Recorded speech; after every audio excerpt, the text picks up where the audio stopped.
Here. It was Elaine Bernez, who is a longtime resident of Toxwunk, which is down the road here, and knew a lot of the stories of the era that I wrote about, who encouraged me to write something up because she knew that I knew a person that had been part of the Mount Vernon Unitarian Church when I was a minister there, and had actually written her eulogy for her memorial service, and had found out some fascinating parts of her own life story that sort of wove together with Elaine's interest in what was happening in Fairfax County, especially southern Fairfax County in the 1960s around the area of social justice. That it was sort of a county that was beginning to wake up to the fact that there were a lot of human rights issues going on. There was the civil rights issue, there was fair housing, there was, you alluded to the question of the Loving suit about having interracial marriages, and that it was so interesting to learn the stories of how folks in this community,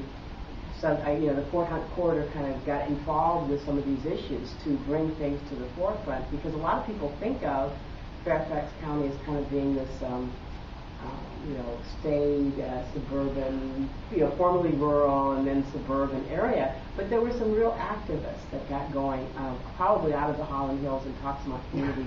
So I wrote a few of the events that were happening in the 1960s connected with the Mount Vernon Unitarian Church, especially the story, the most fascinating story, which got Elaine thinking about, and she put this in here. Did you tell about Selma? Yeah, Judy Street was a member of our church, a housewife with kids, and when she heard about the Martin Luther King cry to get people to come to Selma, to walk with the folks that were working for voting rights in Selma, she heard about it. Most of the Unitarian ministers in our area went down there, and she decided she wanted to go too. Did you say that there had been a murder before that? Right, well, right. Actually, there had been some, obviously there was a lot of violence, a lot of murders, and the walk that she was on was, in fact, when 3 people were murdered that had gone down to the walk, one of them a Unitarian minister. And so her story is, I think, a very fascinating story about how she had the courage of her convictions to leave her husband with little kids and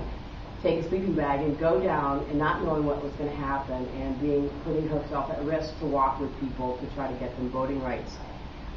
The other thing that, thinking about these books, is that these stories, is that there were so many other stories that came to my mind because I lived in this area. I moved here in 1980, as when you said you moved here, and my kids were being brought up here, and the Unitarian Church, Mount Vernon Unitarian Church, which is right down the way, has quite a bit of history that goes back to the pre-revolutionary time, really.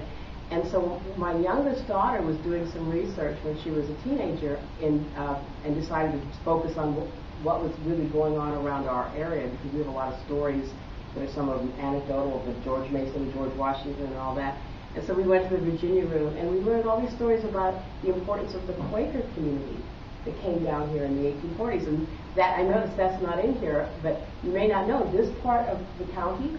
was, during the Civil War, was a neutral area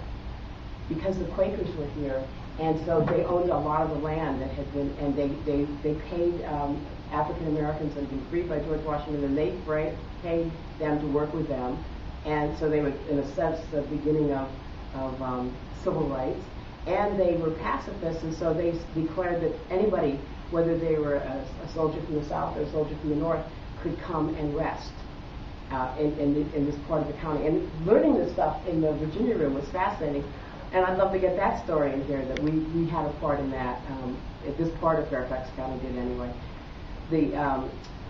Elaine Bernez has many, many, many stories, and she has a lot of files of records of the work for housing rights, so that the communities around here would not be quote unquote redlined, that people would make the intention to, yes, allow for there to be people of different races and immigrant groups to be able to live in their neighborhoods and not worry about that it was going to lower their house value. That if they signed on to make the commitment, and so they actually moved towards the Fair Housing Act, which was passed in the 60s, which is a huge piece of federal legislation, came out of people here in southern Fairfax County, and the Judy Streets, you know, that's one woman's story that was reflected by others, but it's so important.